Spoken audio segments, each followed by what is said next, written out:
오늘도 예배 자리에 오신 여러분들을 축복합니다. 오늘 말씀은 미가서입니다. 미가서를 찾기가 참 쉽지 않죠. 구약 성경 끝에 쪽에 있는데 오늘 미가서 본문 말씀은 6장부터입니다. 그렇지만 먼저 배경을 좀 살펴보자고 한다면 미가서 1장 1절에 배경이 나옵니다. 그래서 1장 1절을 제가 읽어드릴게요. 유다의 왕들 요담과 아하스와 히스기야 시대에 모레셋 사람 미가에게 임한 여호와의 말씀 곧 사마리아와 예루살렘에 관한 묵시라. 그러니까 미가가 활동한 시대에는 세 임금이 다스렸던, 세 왕이 다스렸던 시대이죠. 요담과 유다왕, 또 아하스와 그리고 히스기야에 걸쳐 다스렸던 시대가 지금 이 미가가 활동했던 시기입니다. 여러분, 이 시기는 먼저 요담 시기는 굉장히 정치적으로도 안정되어 있고 경제적으로도 나름 안정되어 있고 부도 또 많이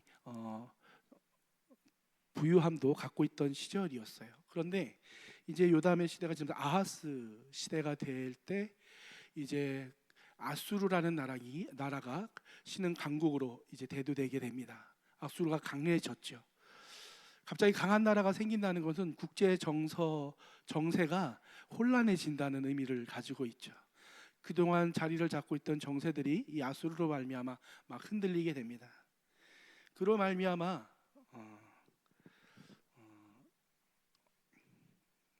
유다도 이스라엘도 그 영향을 받지 않을 수가 없었어요.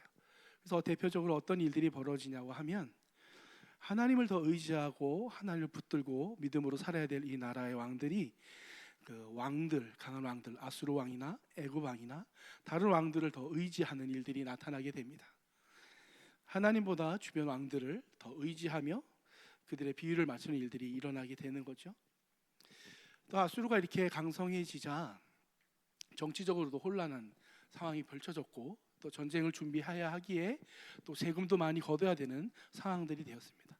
세금을 많이 걷게 되면 가장 힘든 것들은 돈이 많은 사람들보다는 돈이 적은 가난한 사람들이죠. 또한 도덕적으로도 당시는 굉장히 혼란하고 타락한 시대였어요. 정치적으로 권력을 이용하여서 부를 쌓기도 하고 부자들은 가난한 자를 핍박해서 자신의 부를 채우는 데 이용하기도 하고 또 심지어는 그렇다고 가난한 사람들은 아주 정직하게 살았는가? 또 그렇지도 않습니다. 같은 시대 속에서 또 그들 역시도 저울을 속이기도 하고 거짓된 것들을 사용하기도 하면서 여러 면으로 있어서 정의와 정직이 흔들렸던 시대이죠. 판결에 있어서도 그렇습니다. 공의롭게 판결해야 될 재판관들은 뇌물을 받고 판결을 하고 거짓된 뇌물을 받는 거짓 증인들도 나타나게 되는 시대가 이 시대였죠. 그런 이런 시대의 악행들 가운데 하나님이 오늘 말씀하시는 이 교훈들은 결국 그들을 향하여서 공의와 정의를 지키라는 말씀인 것이죠. 하지만 여러분, 이게 그냥 윤리적인 사회 윤리나 그런 어떤 도덕적인 말씀으로만 우리에게는 그치지 않습니다. 착하게 살아라, 정직하게 살아라, 사랑하며 살아라. 네, 맞죠. 그렇지만 여러분, 거기에 그치지 않습니다.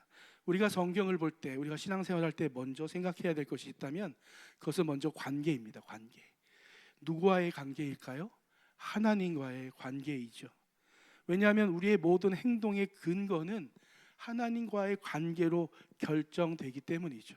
결정돼야 되기 때문인 것이죠. 그러기에 우리가 무엇을 하기 이전에 먼저 생각해야 될 것은 과연 하나님은 누구신가? 이 하나님을 아는 지식이 매우 중요합니다.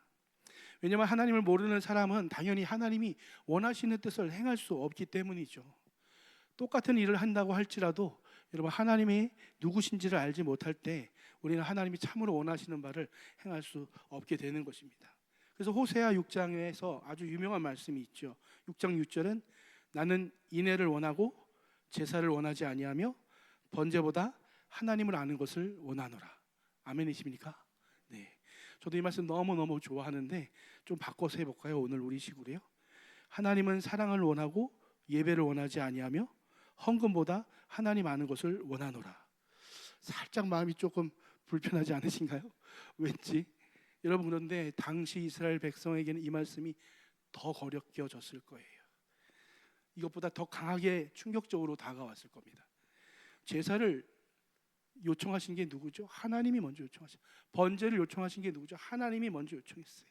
하나님이 요청했는데 하나님이 지금 다른 말 하는 것 같잖아요. 내가 제사를 원하지 않는다. 번제보다 하나님 하는 것을 원한다. 여러분, 이것은 하나님이 말을 바꾸는 것일까요? 그렇지 않죠. 제사를 원하시는 그 본뜻, 번제에 담겨져 있는 참 의미, 번제를 드리는 행동 그 자체가 아니라, 제사를 드리는 그 자체, 행위 자체가 아니라 그 안에 담겨야 될 것, 하나님을 아는 지식 가운데 드려져야 하는 제사가 무엇인지, 하나님을 아는 지식 가운데 드려지는 번제가 무엇인지와 그냥 드려지는 제사와 번제는 전혀 다르다는 것을 우리에게 가르쳐주고 있죠. 하나님이 사랑을 원하고 예배를 원하지 않는다. 여러분, 강대성에서 하나님 예배를 원하지 않습니다. 얼마나 충격적입니까? 헌금을 원하지 않습니다. 열심히 헌금하는 성도들은 정말 너무 이상한 이야기 아닙니까? 중요한 것은 하나님을 아는 그 하나님의 암 가운데 드려지는 예배와 헌금을 얘기하시는 것이죠. 예레미야에서 9장 23절 24절도 이렇게 얘기합니다. 자랑하는 자는 이것으로 자랑하니 할지니 곧 명철하여 나를 아는 것과 나 여호와는 사랑과 정의와 공의를 땅에 행하는 자인 줄 깨닫는 것이라. 자랑하는 자는 다른 걸로 자랑하지 말고 자랑할 것을 하나님이 지금 제시해 주는데 명철을 자랑하라는 겁니다. 하나님이 주신 명철을 가졌음을. 근데 그 명철의 내용이 무엇인지를 가르쳐 주는데 그 명철은 다른 게 아니라 하나님을 아는 명철인 거죠. 네가 자랑하려면 하나님을 아는 명철이 있음을 자랑해라.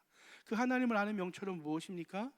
하나님은 사랑과 정의와 공의를 땅에 행하시는 하나님이라는 사실을 알라고 얘기하는 것이죠. 그리고 뒤에 이 말이 붙습니다. 나는 이 일을 기뻐하노라 여호와의 말씀이니라. 내가 오늘 말씀 보면 내가 무엇을 가지고 여호와 앞에 나아가며로 시작합니다. 여기서 여호와 앞에 나간다라는 말은 단순히 하나님 앞에 예배드리러 간다, 예배 자리에 나간다 이 의미가 아닙니다. 사실 이 말씀은 6장 1절부터 쭉 이렇게 흘러서 나오는 말씀인데 앞에 나간다는 것은 앞에 선다는 뜻입니다. 앞에 나가 이렇게 딱 쓴다는 의미죠. 내가 어디로 가야 됩니까? 이런 의미가 아닙니다. 거룩하신 하나님 앞에 내가 어떻게 서야 합니까? 이런 의미를 가지고 있는 거예요. 왜냐하면 하나님 앞이라는 것, 여기서 하나님 앞이라는 것은 그냥 하나님이 아니라 지금 검사로서 서 계신 하나님 앞, 재판장으로 서 계신 하나님 앞을 의미합니다. 그러니까 검사로서 재판장으로 서 계신 하나님 앞에 내가 나가는 것을 얘기하는 거죠. 검사가 뭐 하는 사람이죠? 고발하고 죄를 지적하고 형벌을 정하고 그에 대해서 죄를 고소하는 사람이죠.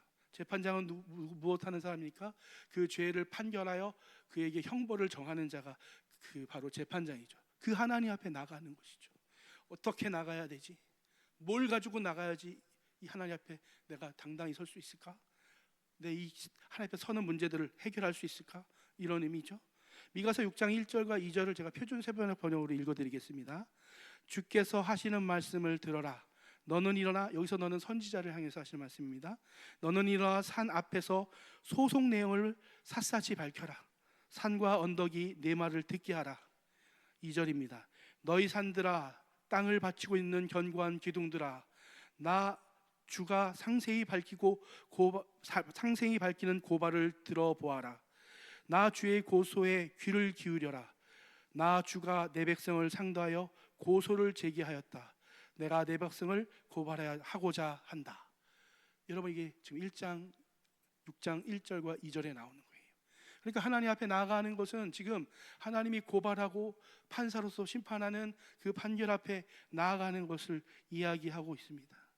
우리가 하나님 앞에 선다고 할 때 우리는 대부분 많은 경우, 저도 그렇지만 사랑의 하나님을 생각할 때가 많습니다. 맞죠? 우리 하나님은 사랑의 하나님이십니다. 그러나 하나님은 그 사랑의 성품 하나만 갖고 계신 분이 절대 아니시죠. 그분은 또 하나 정의와 공의의 성품을 가지고 계신 분입니다. 우리가 오늘도 각자 저마다의 십자가를 지고 이젠 늦은 시간 일하고 피곤한데에도 불구하고 집에 가서 발 닦고 쉬면 좋겠는데 사람들이 조롱하는 이 예배의 자리에 나와가지고 예배를 드리고 또 써도 부족한 게 돈인데 그 돈의 10분의 1을 하나님 앞에 드리며 또 세상 사람들 앞에 이해되지 않는 우리의 삶의 신앙의 모습들을 그럼에도 불구하고 세상 속에서 이 험악하고 악한 세상 속에서 믿음을 견지하면서 살아가는 이유가 어디에 있을까요?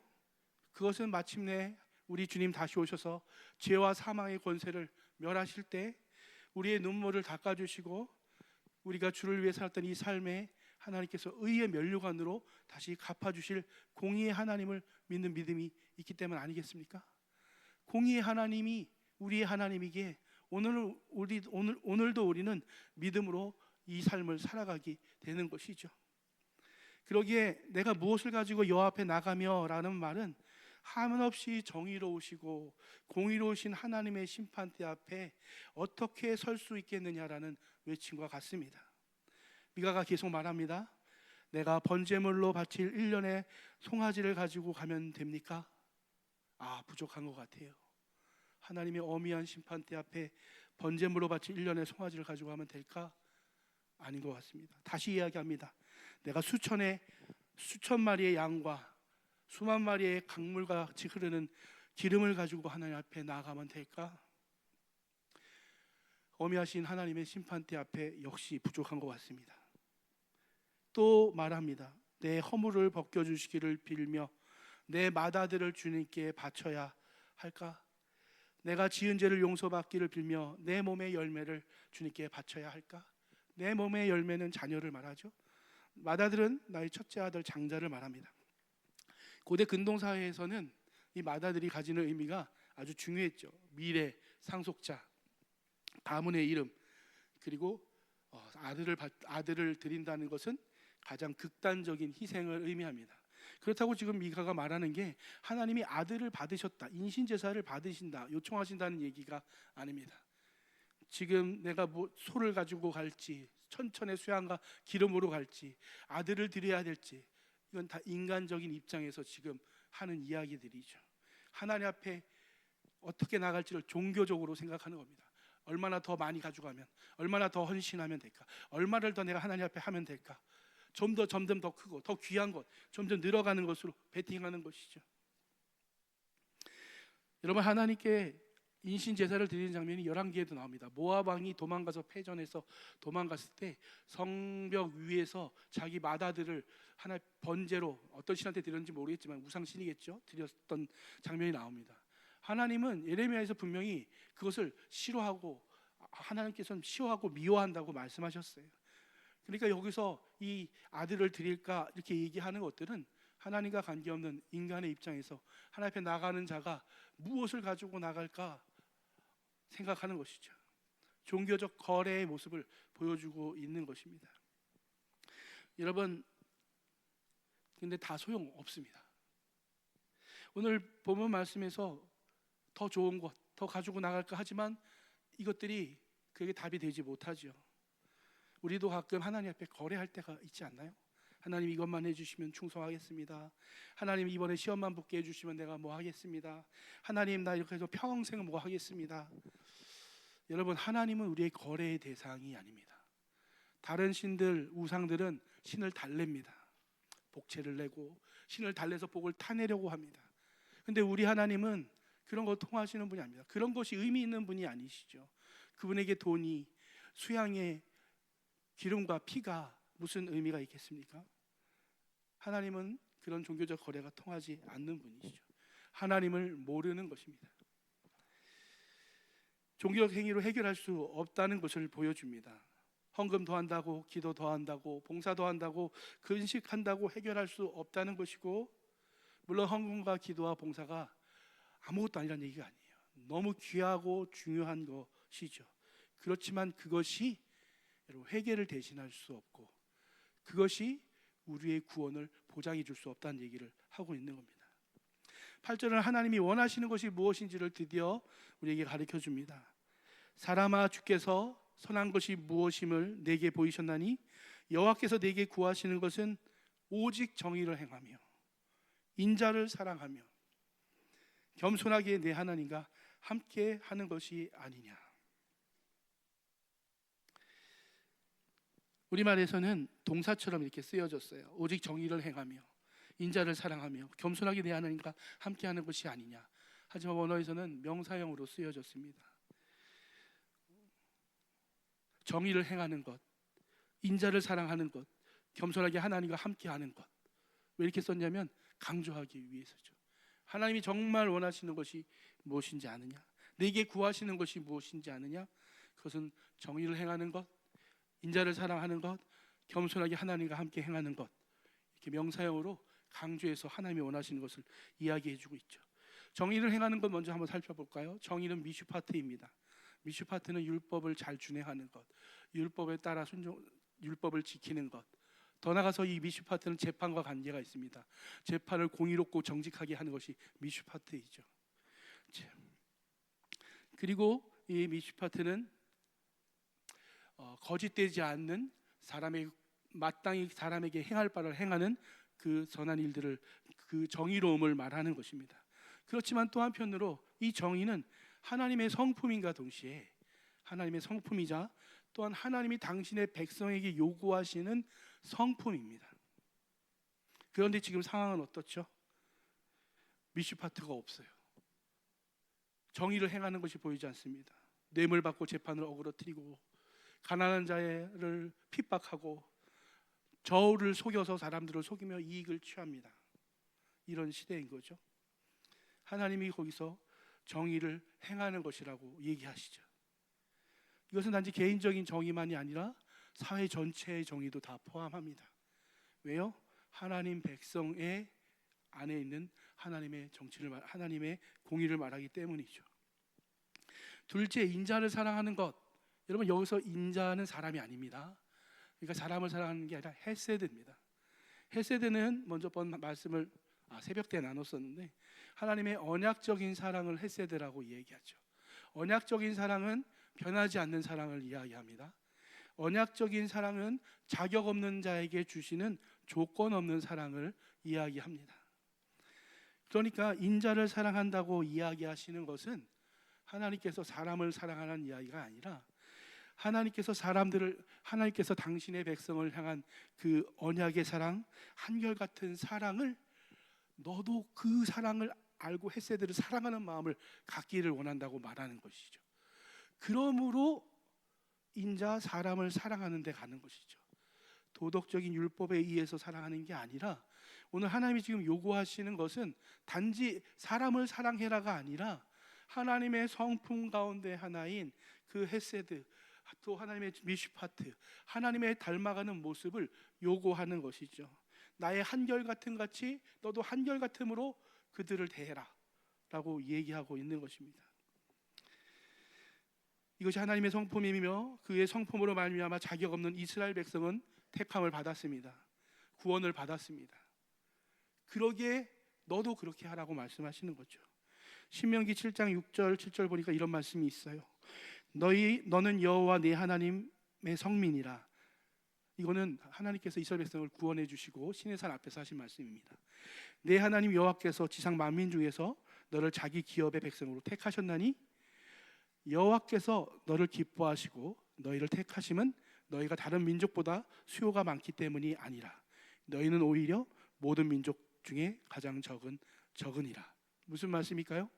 하나님이 그들을 택해서 독수리 날개로 업어서 그들을 구원하시고 사랑하셨는데, 그리고 하나님의 자녀와 기업으로 세우셨는데 그 이유는 너에게 없어. 너희가 수요가 많다고가 아니야. 너에게 장점이 있어서가 아니야. 너희는 오히려 장점이 없어. 너희는 오히려 적은 숫자에 불과해 라고 이야기하고 계신 것이죠. 헤세드, 자격 없는 자, 조건 없이 주는 그 사랑을 이스라엘 백성이 받은 것이죠. 오늘 말씀 8절 초두에 보면 사람아 주께서 선한 것이 무엇임을 내게 보이셨다라고 말합니다. 하나님이 먼저 보여주셨습니다. 당신의 정의와 헤세드의 성품을 하나님이 먼저 보여주셨어요. 그로 말미암아 이 하나님의 백성 이스라엘과 유다는 하나님의 백성이라 일컬음을 받게 되고 하나님의 자녀가 되었습니다. 진노와 하나님의 심판대 앞에 멸망할 수밖에 없음에도 불구하고 오직 그 하나님의 거룩하고 정의로운 사랑의 성품으로 인해서 그들이 하나님의 자녀가 되었죠. 하나님은 단순히 도덕 준수를 지금 말씀하시는 게 아니라 당신의 백성이면 당신의 백성이 당신 닮기를 지금 원하고 계심을 이야기하고 있는 것이죠. 겸손하게 내 하나님과 함께 행하는 것이 아니냐. 여러분, 겸손이 무엇입니까? 겸손은 하나님을 하나님으로 인정하는 것, 구원자를 구원자로 인정하는 것 아니겠습니까? 그러기에 하나님을 하나님으로 인정한다면, 겸손하여 하나님을 구원자로 인정한다면, 내가 그 구원을 받은 자라면, 내가 그 정의와 내가 그 미슈파트와 헤세드를 받은 자라면 나도 그렇게 살아야 된다는 이야기를 하고 계시는 것이죠. 또한 성경은 겸손하게 내 하나님과라고 이야기하고 있죠. 오늘 성경의 정의와 인자 곧 헤세드가 세상의 도덕적인 가치관보다 성도에게 더 무겁고 간절하고 더 엄미하게 다가와야 되는 이유는 이 하나님의 요구하심이 남의 하나님이 아닌 내게 이와 같은 일들을 행하신 바로 내 하나님, 나의 하나님이 하신 일들이기 때문이라는 것이죠. 그러기에 하나님이 나의 하나님이 되시고 하나님을 나의 하나님이라고 고백하는 자에게, 그리고 그로 말미암아 그의 정의와 인자하심과 사랑을 맛본 자는 이 하나님이 다시 요구하시는 동일한 이 요구 앞에 그냥 사회적 도덕적 규범을 뛰어넘어 더 엄미하고 간절하며 더 감격스럽게 이 하나님의 말씀 앞에 서야 될 줄을 믿습니다. 우리는 창조주시여 우리를 택하시며 우리의 구원자이신 하나님과의 관계 안에 있습니다. 함께 행하는 것, 그거는 동행하는 것이고 또한 같이 사는 것을 의미하는 것이죠. 7절에서 사람이 먼저 물었었죠. 내가 무엇을 가지고 여호와의 법정 앞에 설 수 있을까? 하나님이 말씀하셨습니다. 사람아, 이미 선한 것을 무엇인지 내게 보이지 않았느냐?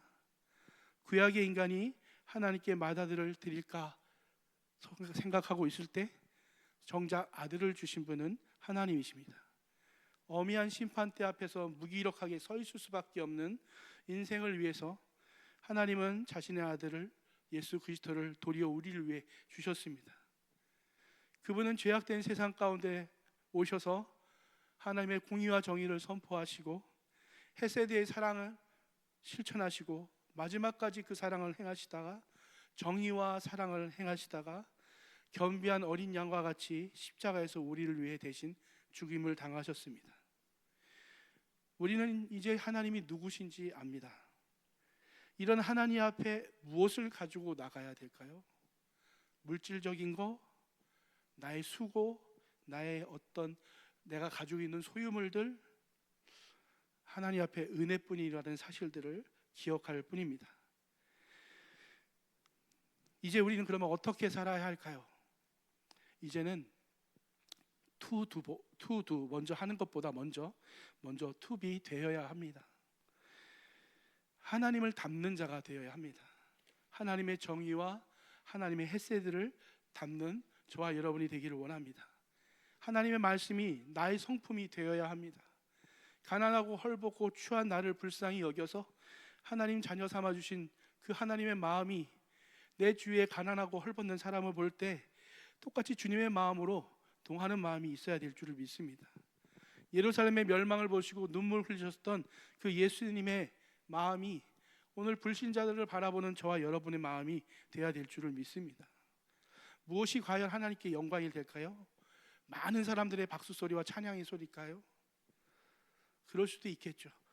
그러나 오늘 말씀을 비춰보면 정말로 하나님이 원하시는 것은 그런 것이 아니라 하나님을 닮아 더 하나님을 닮고자, 내가 아는 하나님을 더 닮고자 상 가운데 공의와 헤세드를 행하는 그 한 사람을 하나님이 기뻐하실 줄을 믿습니다. 그러기에 우리의 구원의 여정을 보면 성화를 지나 결국 마지막이 영화인 까닭이 결국 하나님을 닮아가는 모습 가운데 있지 않을까 생각해 봅니다. 사랑하는 금성교회 성도 여러분, 하나님을 닮도록 하나님이 하나님의 형상으로 우리를 만들어 주셨지만 그 형상이 깨어지고, 그러나 예수 그리스도로 말미암아 다시 한번 새롭게 만들어 주셔서 그리스도의 형상을 닮아가고 하나님을 닮아가도록 하나님이 허락해 주셨습니다. 오늘도 저와 여러분 안에 주님의 형상을 닮은 그 마음의 공의와 사랑을, 헤세드를 가지고 오늘도 주변 가운데 공의와 사랑을 행하며 살아가는 우리 금성교회 모든 성도들 되기를 간절히 원합니다. 기도하겠습니다. 하나님을 깊이 알게 하여 주시옵소서. 남의 하나님 아니고 나의 하나님을 깊이 알게 하여 주시옵소서. 하나님이 행하시는 일들이 무엇인지, 십자가에서 주께서 행하신 일들이 무엇인지, 나를 어떻게 구원하셨는지 다시 깊게 생각하게 하여 주시고, 이제 예수 그리스도를 닮아가는 하나님 우리가 되게 허락하여 주시옵소서. 하나님을 닮아가는 자가 되게 하여 주시옵소서. 우리의 입술이 하나님을 닮기를 원합니다. 우리의 마음이 하나님을 닮기를 원합니다. 가난한 자들을 바라볼 마음이 주의 마음과 같기를 간절히 원합니다. 우리로 할 수 없사오니 성령 하나님 우리에게 은혜 베풀어 주시어서 이 일을 위해 힘써 싸우게 허락하여 주시고, 이 일을 위해 결단하게 허락하여 주시고, 하나님 앞에 나갈 수 있게 도와주시옵소서. 감사드리고 예수님의 이름으로 기도드렸습니다. 아멘.